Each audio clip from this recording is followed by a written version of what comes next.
एक दिन की बात है। एक हरन पानी की तलाश में गांव में पहुंच गई। इसे पानी की प्यास की वजह से कुछ समझ नहीं आ रहा था। एक जगह पर चमकीला पीला रंग बहुत बड़े बर्तन में रखा था। हरनी इसे पानी समझकर इसमें कूद गई।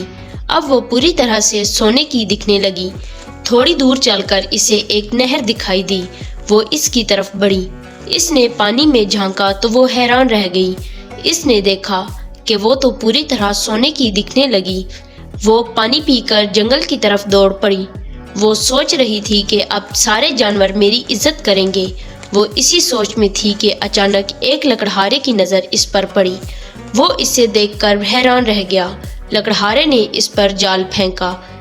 हरन सोच में थी, इसीलिए आसानी से जाल में फंस गई। लकड़हारा रोज जंगल में लकड़ियां काटने आया करता था, लेकिन इसने पहली बार सोने का हरन देखा था। वो जल्द ही हरन को अपने घर ले गया और इसे घर में बांध दिया।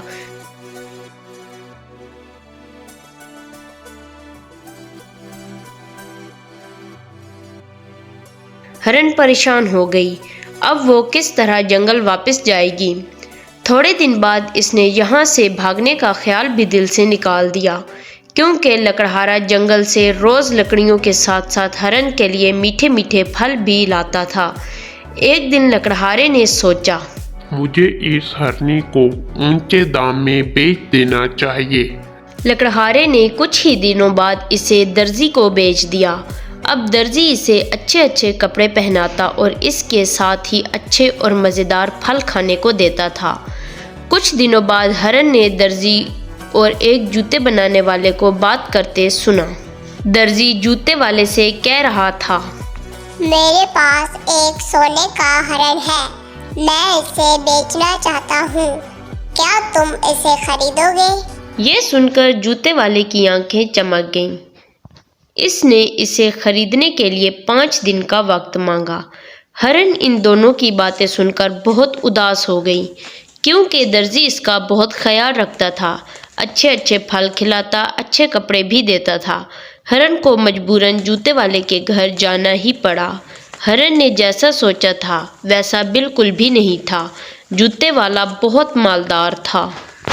अरे वाह वाह, जूते बनाने वाले का घर तो बहुत ही आलीशान है। मैं तो ऐसे ही गलत सोच रही थी और खामखा ही परेशान हो रही थी। यहाँ पर आकर तो मुझे ऐसा लग रहा है जैसे मैं किसी महल में आ गई हूँ।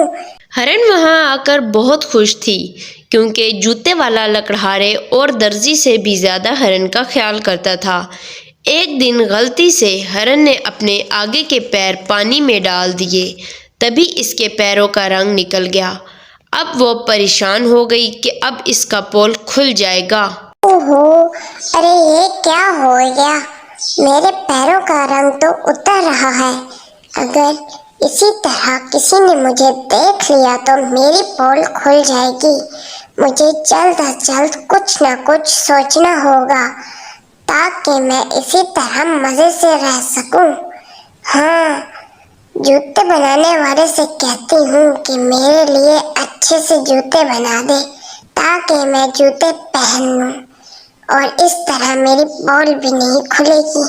इसने जूते वाले से कहा, क्या तुम मेरे लिए जूते बना सकते हो?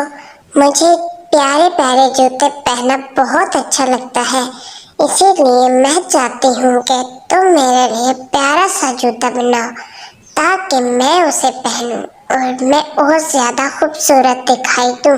जूते वाले ने जल्दी ही इसके लिए जूते बना दिए। जूते देखकर हरनी बहुत खुश हुई। कुछ दिनों बाद जूते वाले की बहन इसके घर आई। वो बहुत चालाक थी। जूते वाले ने अपनी बहन को हरन के बारे में बताया। देखो बहना, ये सोने का हरन है, इसे मैंने दर्जी से खरीदा है। दर्जी ने मुझे कहा था कि ये हरन जिस घर में जाता है इस घर को मालामाल कर देता है।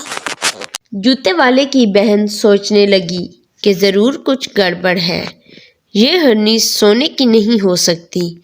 फिर इसने जूते वाले से पूछा, भैया मुझे ये बताओ कि तुम्हारी ये हरन जूते क्यों पहने हुए है? बहना, जूते बनाने के लिए हरण ने कहा, उसे खूबसूरत जूते पहनना बहुत पसंद है, इसीलिए मैंने उसके लिए नए जूते बनाए। जूते बनाने वाले की बहन ने गौर किया कि ना ही हरण कभी नहाती है और ना ही जूते उतारती है। बहन ने अपने भाई से कहा, भैया, मैं तो कहती हूँ हरण को हमें सर्कस में बेच देना चाहिए, लेकिन उससे पहले हमें चाहिए कि हम हरण को बतला दें कि हम उसके साथ क्या करने वाले हैं। जूते वाला इस बात पर राजी हो गया। उसने मशवरे के लिए लकड़हारे और दर्जी को भी बुलाया। पहले उन्होंने इसके जूते उतारे। हरनी को बहुत डर लग रहा था। उन्होंने जैसे ही इस पर पानी डाला, हरनी का सारा रंग उतर गया। सभी के होश उड़ गए।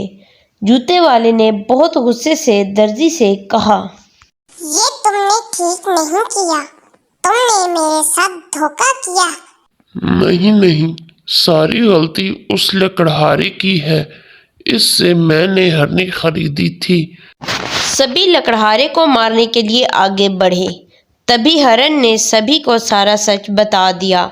हरण की सच्चाई से सब बहुत खुश हुए। उन्होंने हरण को माफ कर दिया और हरण छलांगे मारते हुए जंगल की तरफ चली गई।